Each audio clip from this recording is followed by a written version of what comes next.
Halo, selamat pagi saudara. Apa kabar Anda hari ini? Senang sekali saya Winda Anggreni dapat kembali menjumpai Anda dalam Sapa Makassar, Inspirasi dari Makassar di hari Rabu 27 September 2017 di hari ini. Hari ini saya sudah kedatangan dua narasumber yang tentunya akan membagikan informasi menarik untuk Anda. Apalagi saat ini terkait dengan kreativitas mahasiswa. Dari pihak perguruan tinggi dituntut tentunya untuk membuat program yang bisa menjadi wadah bagi mahasiswa dalam berkreasi. Seperti yang dilakukan Fakultas Teknik Universitas Negeri Makassar yang rencananya akan meluncurkan 500 program kreativitas mahasiswa atau PKM. Lalu program apa saja yang akan dijalankan dan efektifkah untuk bisa mengembangkan kreativitas mahasiswa? Kita bahas bersama dengan Bapak Dr. Mustari Lamada dan juga Bapak Dr. Satria Gunawan. Halo, selamat pagi. Halo, selamat pagi. Oke, keduanya merupakan dosen Fakultas Teknik ya di Universitas Negeri Makassar, sekaligus Bapak Mustari ini menjadi Ketua Komite Gerakan 500 PKM.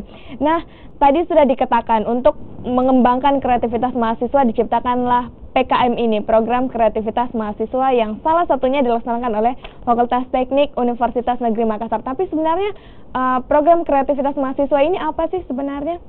Ya, Mbak Winda, jadi program kreativitas mahasiswa ini adalah sebuah program yang diluncurkan oleh Kementerian Riset Teknologi dan Pendidikan Tinggi Republik Indonesia yang setiap tahun diadakan. Nah, setiap perguruan tinggi itu akan mengirimkan usulan-usulan kreativitas mahasiswa ke Jakarta, lalu akan diseleksi. Nah, PKM yang dilaksanakan oleh Universitas Negeri Makassar ini, khususnya di Fakultas Teknik, akan berusaha mencoba mengusulkan, menargetkan ada 500 program kreativitas mahasiswa.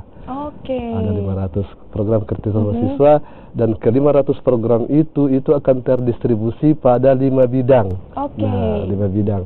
Bidang pertama adalah PKM untuk penelitian, yang kedua PKM untuk kewirausahaan, yang ketiga PKM untuk karsa cipta, yang keempat PKM untuk pengabdian masyarakat, dan yang kelima adalah PKM untuk kewirausahaan.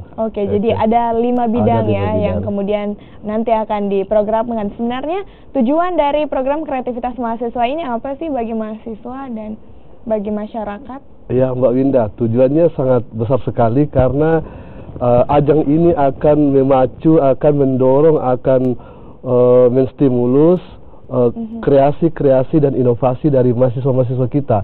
Sebenarnya tidak hanya diharapkan hanya untuk Fakultas Teknik, tapi seluruh mahasiswa di Indonesia bisa terlibat dalam ajang ini sebenarnya. Seluruh mahasiswa di Indonesia terlibat. Sebenarnya di setiap universitas ada program kreativitas mahasiswa ini, dan salah satunya di Fakultas Teknik Universitas Negeri Makassar. Lalu katanya 500. Ini 500 seperti apa bentuknya, Pak Satria? Ya, jadi kita menargetkan ada 500 mahasiswa yang akan mengusulkan proposal PKM ke Simbil Mawa. Jadi ada 500 proposal yang dibuat, proposal nanti akan dikirimkan ke Simbil Mawa. Jadi nanti ini 500 ini kita akan bina, membuat kelasnya, membuka pendaftaran, dan kita bina untuk bagaimana bisa membuat proposal PKM itu, 500 PKM itu, biar target kita itu bisa tercapai. Berarti akan ada 500 proposal yang kemudian akan diajukan seperti itu. Bagaimana sih sistem kerja dari program kreativitas mahasiswa ini? Apakah nanti akan dibentuk tim lalu membuat satu proposal, satu tim, atau seperti apa? Ya, betul. Jadi kita bentuk suatu tim, ada namanya sekolah PKM. Sekolah PKM itu akan nanti melatih mahasiswa-mahasiswa untuk bagaimana membuat proposal PKM 5 bidang tersebut itu.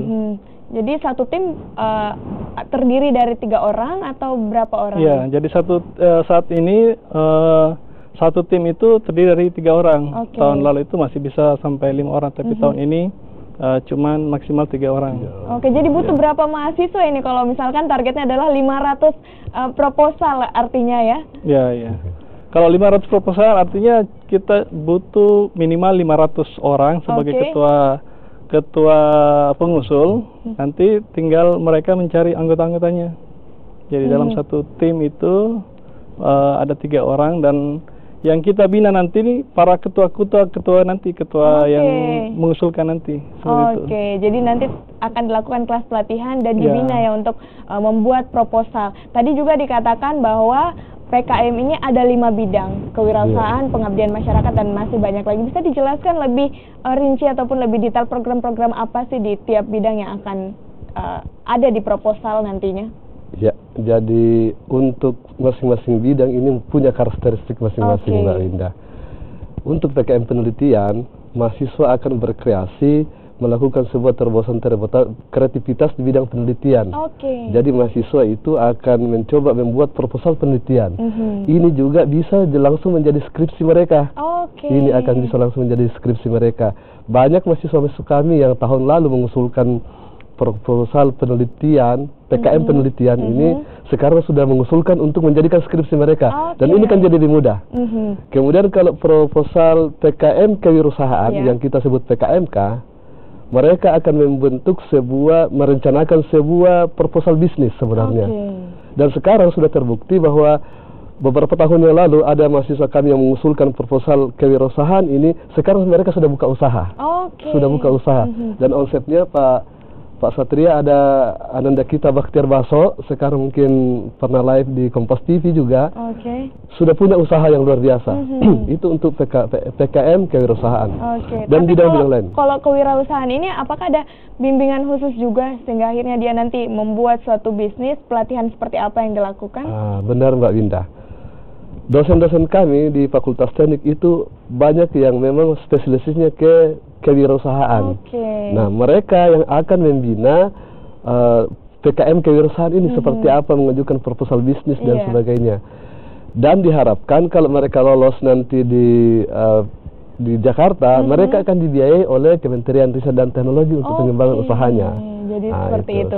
Tentunya PKM ini mempunyai banyak manfaat. Salah satunya tadi bisa sekalian nih proposal yang dibuat dipakai untuk ujian skripsi nanti. Jadi lebih mudah untuk prosesnya membuat suatu karya begitu. Apalagi kalau buat proposal kan harus menulis ya. Biasa yang menjadi kendala adalah seperti itu. Bagaimana melihat ini, Pak? Saya biasa berikan moto sama adik-adik mahasiswa bahwa punya segudang ide, tapi tidak ditulis, tidak mereka tuliskan, ide itu akan hilang di bawah angin. Tapi kalau mereka menuliskan idenya dalam bentuk yang ilmiah, insya Allah ini akan berguna. Harus diabadikan ya. Ide-idenya itu dalam bentuk tulisan, apalagi dalam suatu karya tulis ilmiah seperti proposal. Nah, kita masih mau lebih tahu lagi sebenarnya program kreativitas mahasiswa itu seperti apa dan apa manfaatnya. Usai jeda tetaplah bersama kami di Sapa Makassar, Inspirasi dari Makassar.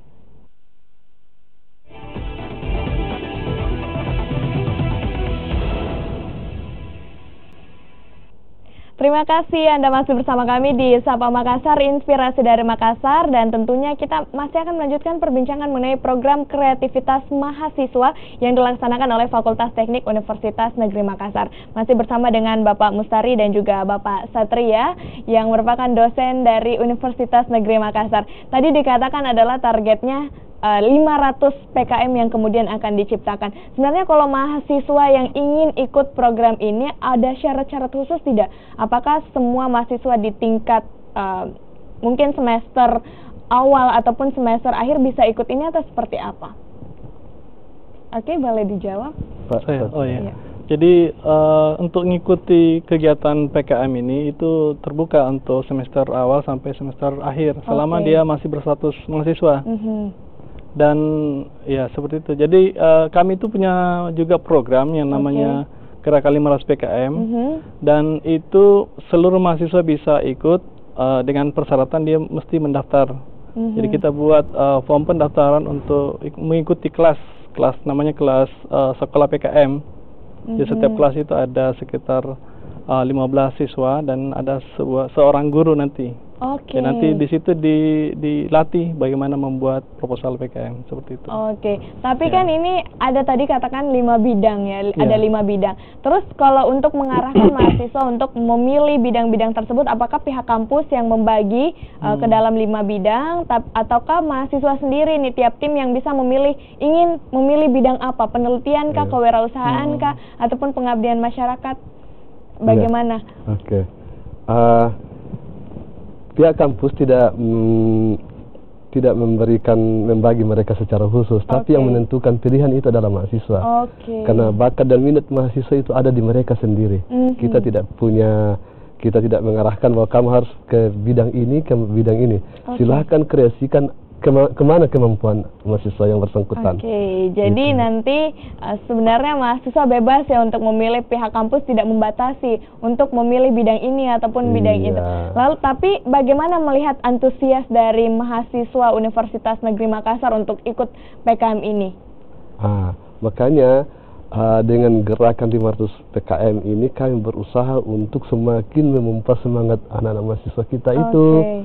Antara lain gerakan 500 PKM ini karena sangat didukung oleh pimpinan, mulai dari jurusan, terutama fakultas. Karena gerakan 500 PKM itu adanya di Fakultas Teknik, mungkin nanti akan ada gaungnya sampai di universitas. Pak Rektor akan sangat konsen dengan hal-hal seperti ini. Kita harapkan seperti itu. Tapi pihak kampus bagaimana nih untuk menggali terus kreativitas mahasiswa dan menjaga semangat mereka untuk membuat suatu karya ilmiah seperti ini? Ini kan kegiatannya fakultas, Mbak Winda. Jadi fakultas ini sangat konsen, sangat mendorong kegiatan ini. Nah, perlu kami sampaikan bahwa kegiatan-kegiatan yang dilaksanakan oleh fakultas ini, gerakan 500 PKM itu sudah di breakdown pada berbagai kegiatan-kegiatan. Tanggal 3 Oktober nanti kita akan launching gerakan 500 PKM ini. Dan ini launchingnya di Fakultas Teknik. Kemudian setelah itu seperti disampaikan tadi Pak Dr. Satria bahwa hasil launching ini kita akan buka sekolah PKM. Sekolah PKM ini akan dibina oleh mahasiswa-mahasiswa yang telah lolos PKM di tahun sebelumnya. Kemudian dengan dosen-dosen yang memang konsen ke 5 bidang itu tadi. Setelah sekolah PKM kita laksanakan, kita akan adakan namanya workshop dan klinik PKM. Nah, klinik PKM ini kita akan datangkan, fakultas akan mendatangkan reviewer dari Jakarta dan tingkat nasional untuk mengklinik, memeriksa PKM proposal masing-masing. Ini upaya kita lakukan supaya proposal yang dibikin oleh para mahasiswa itu betul-betul sebuah proposal yang qualified untuk diajukan di tingkat nasional. Jadi nanti tanggal 3 Oktober sudah di launching, lalu kemudian dibuka sekolah PKM seperti itu. Tapi target untuk menyelesaikan 500 proposal ini kapan sebenarnya? Mungkin Pak Satria yang Kalau kita sudah menargetkan dari kegiatan ini, dalam sebulan itu kita melakukan sekolah PKM. Kita melaksanakan kegiatan namanya sekolah PKM. Dalam akhir bulan nanti, dalam kurun waktu 1 bulan itu sudah dihasilkan proposal-proposal yang siap untuk di klinik nanti. Nanti ada kan kegiatan selanjutnya itu klinik PKM. Nanti di klinik PKM itu akan diseleksi lagi, diperbaiki lagi mana yang masih kurang. Dan setelah siap, lalu dikirim. Jadi ya seperti itu. Tapi target dari Fakultas Teknik Universitas Negeri Makassar dari 500 proposal, kira-kira nih targetnya di tahun ini berapa persen yang akan diterima proposalnya? Kira-kira seperti apa? Apakah meningkat dibandingkan dengan tahun sebelumnya atau seperti apa? Yang pasti Mbak Winda bahwa target kita harus meningkat. Nah, tahun ini kita punya target, usulan yang kita usulkan itu ada 500 PKM, 500 judul program, dan kita punya target 20% dari 500 ini akan bisa diterima. 20%. Ya, insya Allah sekira angka 20% itu sudah susah payah kita untuk mencapainya, karena ini kan akan kita kompetisikan secara nasional, Mbak Winda. Karena bukan hanya di UNM saja, ini akan bersaing dengan seluruh perguruan tinggi di Indonesia, terutama perguruan tinggi besar seperti UGM, Unibrau, ITB, ITS, UI dan sebagainya. Termasuk Unhas juga, kampusnya Mbak Winda. Jadi ya di kampus saya juga dilaksanakan seperti ini. Jadi kalau ditargetkan 20% ya akan diterima. Tapi kalau dibandingkan dengan tahun lalu, hasil follow up dari proposal yang sudah diterima tahun lalu sampai sekarang seperti apa? Mbak Winda, kebetulan saya dan Pak Satria itu masing-masing sebagai pembimbing tahun lalu yang lolos PKM Dinai dan ikut Timnas yang kebetulan tahun lalu dilaksanakan di Universitas Muslim Indonesia. Ada kan kemarin gap year yang luar biasa membuat mahasiswa Makassar itu sangat semarak karena mahasiswa se-Indonesia datang di Makassar karena ada pekan ilmiah mahasiswa tingkat nasional di Universitas Muslim Indonesia itu. Tahun lalu kita meloloskan 30 judul, tahun ini kita harapkan bisa sampai 100 judul, dan 100 judul ini mungkin ada 10 atau 15 yang akan ikut ke Timnas. Tahun depan, Mbak Winda, tahun 2018, Timnas yang di Makassar ini akan pindah ke Jawa, dan ini akan mendorong mahasiswa, kapan saya pergi ke Jawa dengan biaya negara gitu ya. Nah, tahun depan itu akan dilaksanakan di Yogyakarta. Pilihannya masih dikonfirmasi apakah pelaksananya adalah Universitas Islam Indonesia atau Universitas Negeri Yogyakarta.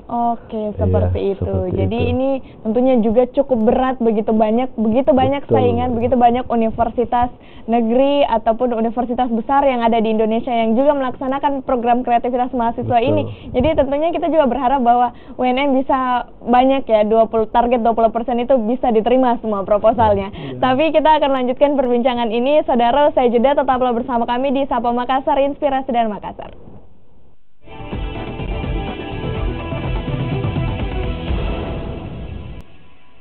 Anda kembali menyaksikan Sapa Makassar, Inspirasi dari Makassar, dan pagi hari ini kita masih membahas mengenai program kreativitas mahasiswa yang tentunya mempunyai banyak manfaat bagi mahasiswa-mahasiswa yang ikut program ini. Nah, di sini juga tadi ada dikatakan bahwa tahun lalu beberapa proposal dari Universitas Negeri Makassar lolos untuk diterima begitu proposalnya, dan hari ini sudah hadir Mutiara yang merupakan mahasiswa dari Universitas Negeri Makassar yang tahun lalu proposalnya diterima. Kita mau tanya-tanya dulu, bagaimana Mutiara tahun lalu bisa ikut program PKM ini, proposalnya diterima, bagaimana pengalamannya mengikuti kegiatan ini?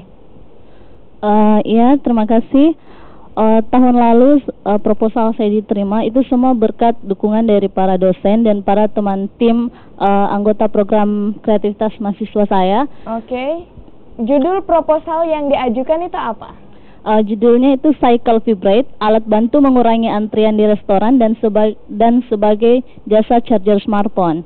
Alat bantu untuk mengurangi antrian di restoran. Itu seperti apa bentuknya? Kalau bisa diceritakan. Bentuknya itu bulat ya, Mbak. Bulat. Jadi setiap customer yang datang, misalnya kita ambil sampel, yaitu misalnya restoran fast food cepat saji, misalnya saya ambil KFC karena kebetulan kami bekerja sama dengan KFC. Seperti itu. Iya. Jadi setiap pelanggan yang datang ke KFC itu, Mbak, akan diberikan alat ini, dan melalui alat ini mereka bisa duduk dimanapun dan memesan melalui alatnya. Jadi proposalnya sudah lolos, dan tentunya tadi sudah dikatakan bahwa bekerja sama dengan salah satu restoran cepat saji. Tapi kalau dilihat-lihat sejauh ini perkembangannya bagaimana untuk melaksanakan program yang sudah diajukan ini? Sejauh ini untuk kami laporkan ke Dikti itu sudah selesai semua tahapnya, Mbak. Dan saat ini itu kami masih merancang bagaimana supaya alat ini tidak hanya sampai di sini. Setelah program kreativitas mahasiswa selesai, itu kami akan merancang bagaimana selanjutnya alat ini untuk dikembangkan sebagai riset. Akan dikembangkan sebagai riset. Tapi Mutiara dan teman-teman, setelah mengikuti program ini, apa sih manfaat yang diperoleh, keuntungan yang diperoleh setelah ikut program kreativitas mahasiswa? Jadi keuntungannya banyak sekali ya, Mbak. terutama untuk skill kita, pengetahuan kita semakin bertambah, pengalaman otomatis, dan sekarang kemampuan atau pengetahuan kita seakan bertambah entah dari mana. Oke, jadi pengetahuan bertambah, tentunya juga kekompakan antara satu dengan yang lainnya juga harus tetap dijaga ya. Semoga Mutiara sukses terus untuk menjalankan proposalnya dengan baik. Tapi apa sih sebenarnya kiat-kiat yang bisa diberikan kepada pemirsa supaya mungkin ada mahasiswa juga yang melihat tayangan ini, supaya proposal mereka di tahun ini lolos dan diterima begitu? Boleh Mutiara? Iya, kiat-kiatnya pertama itu kalau masalah judul itu kita harus murni dari mahasiswa sendiri. Jadi nanti dosen yang akan mengembangkannya, membantu bagaimana ide dari mahasiswa ini bisa terwujud dengan baik, bisa menjadi program yang baik, dan tentunya juga kekompakan tim. Kita harus memilih tim yang betul-betul mendukung kita untuk menyukseskan kegiatan PKM ini. Dan pokoknya kita harus konsisten ya untuk terus membuat karya ilmiah ini, harus kompak, dan awalnya pasti harus riset dulu untuk menentukan judul yang tepat. Jadi supaya proposal teman-teman mahasiswa ini bisa diterima. Nah, kita kembali ke Pak Mustari dan Satria. Sejauh ini dalam membimbing mahasiswa bagaimana untuk membuat karya ilmiah? Sejauh ini kami merasakan ya bahwa ternyata membimbing mahasiswa tidak ada bedanya dengan membimbing skripsi dan lain-lain. Tapi memang pihak kami dari dosen itu memang dibutuhkan kerelaan untuk membagi waktu, pikiran, dan tenaga, karena jumlah mahasiswa yang kita bimbing itu luar biasa besar. Tapi saya yakin sekali bahwa dengan membimbing mereka, dosen, para bapak-bapak dan ibu-ibu dosen itu akan menambah pengetahuan lagi. Ternyata ide-ide dari mahasiswa itu luar biasa besar, luar biasa hebat. Coba Mbak Winda bayangkan kalau seperti yang disampaikan tadi, Mutiara Mutmainnah, itu hanya satu judul. Kalau misalnya ada 100 judul yang bergulir di satu tahun, di satu kampus, bagaimana efektivitas mahasiswa itu? Mereka akan banyak diskusi dan sebagainya. Ini akan lebih terasah lagi pengetahuannya. Dengan otomatis akan menciptakan iklim akademik kampus yang akademis. Nah, ini targetnya sebenarnya kita ini. Gitu, jadi semoga bisa tercapai targetnya di tahun ini. Tapi kalau Pak Satria melihat nanti akan di-launching program kreativitas mahasiswa, bagaimana sih harapan kedepannya untuk PKM di Fakultas Teknik Universitas Negeri Makassar, apalagi targetnya adalah 500 judul proposal? Silahkan. Jadi target kami itu bagaimana memperkenalkan sejak dini bagaimana itu PKM kepada mahasiswa, apalagi mahasiswa-mahasiswa yang baru, angkatan baru, itu biar dia sudah kenal sejak dini bagaimana itu PKM. Setelah dia mengenal, mungkin dia sudah tergerak untuk melihat senior-seniornya yang sudah lolos PKM-nya sampai ke PIMNAS, itu menjadi motivasi mereka untuk mengarahkan tujuannya, fokusnya untuk membuat juga seperti itu PKM. Jadi harapannya semakin antusias dan semakin banyak mahasiswa Fakultas Teknik UNM yang ikut di program kreativitas mahasiswa ini. Sukses terus untuk Universitas Negeri Makassar, khususnya Fakultas Teknik. Semoga 500 judul proposal ini dapat tercapai ya, dan semakin banyak yang lolos di PIMNAS di tahun ini. Terima kasih Pak Mustari dan juga Pak Satria. Saudara, jadi bagi Anda yang mahasiswa mungkin saat ini ingin mempermudah jalan Anda untuk membuat suatu karya tulis ilmiah dalam bentuk proposal, mungkin bisa ikut di fakultas masing-masing ataupun di universitas masing-masing untuk mengembangkan kreativitas Anda melalui program kreativitas mahasiswa. Mewakili seluruh kerabat kerja yang bertugas, saya Winda Anggreni pamit undur diri dari hadapan Anda. Terima kasih dan sampai jumpa.